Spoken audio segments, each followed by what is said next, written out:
With every video series that I make, there comes a time where I have to take a tiny little time out and do a video, just kind of a PSA. And it's usually about media literacy, misinformation, and really like kind of the general behavior of people in the comments section.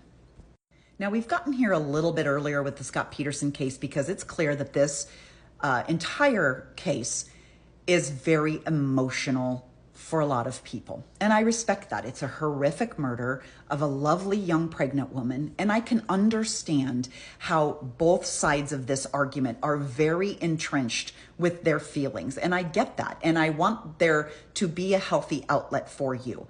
I'm just not entirely sure it's my comment section. Let me just be clear on something. I started this series because for over 20 years, I've believed that Scott Peterson was guilty of murder. And he was in jail and he deserved exactly what he got.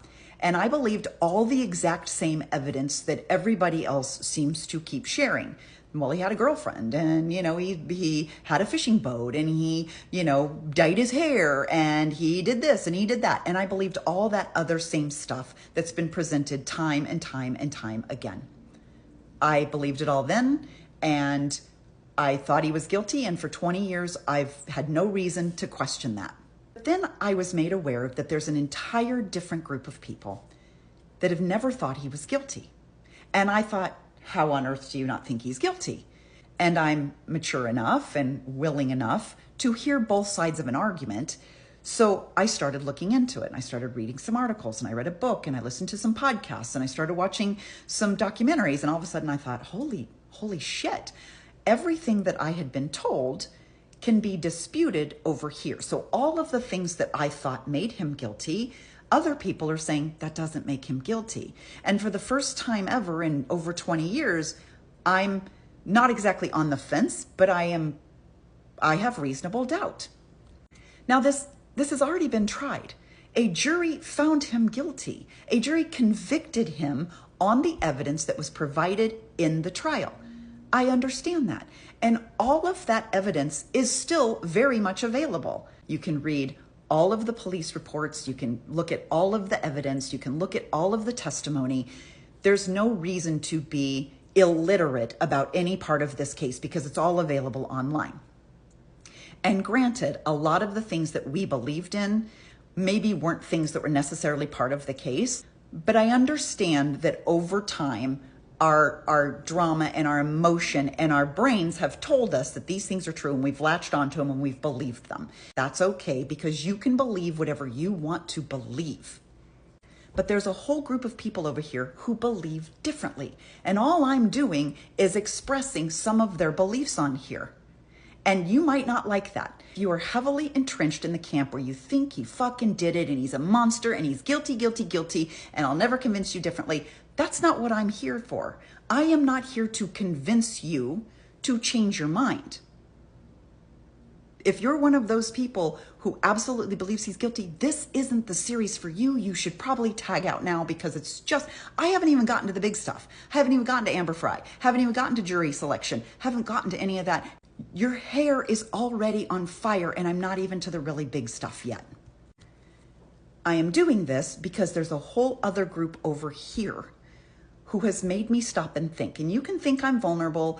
You can think I'm stupid. You're welcome to think all of that. You just need to think it someplace else. Because my comment section, calling me names, my comment section doesn't work well for me. But also, these people have opinions and they're entitled to them. And so coming into the comment sections and telling them they're wrong because your circumstantial evidence tells you you're right, I'm not going to have the arguments. You are entitled to your opinions, 100%. But I'm under no obligation to let you use my platform to spread them or to try and endorse your theories. And I will for sure delete anything that is wild misinformation. You come into the comment section and you say something like, he had a kill kit in his car and he was on his way to Amber's house. Nope. Complete fucking bullshit. I'm deleting it. Okay? So don't even try. I understand this is emotional for all of us. I get it. And I still, at this point, have no other person in mind for this. I have no other person that I think could have a motive for this. At this point, it all still rests with Scott because he's my most common sense player in this. But my question is, how? And continuing to argue with me over he sold her car doesn't tell me how he killed her. And there's a whole lot of people that have been asking that same question for a really long time. And that's what I'm interested in hearing and talking about. I'm looking for new information. I'm looking for different information. I'm looking for different points of view than I've been around for the last 20 years. I know my own point of view. It probably agrees with your point of view.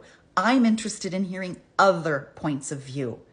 If you don't have another point of view that's different than all of the things that have already been discussed, then you're probably just wasting your breath. And I don't want you to do that. Some of you are very well versed on this case. I give you a lot of credit. You know every single fact and every single detail. You should do a series. You should do a podcast. You should talk about all the ways he's guilty because clearly you're so passionate about his guilt that you don't want to hear anybody else. I don't think my comment section is the right place for you to showcase your talents.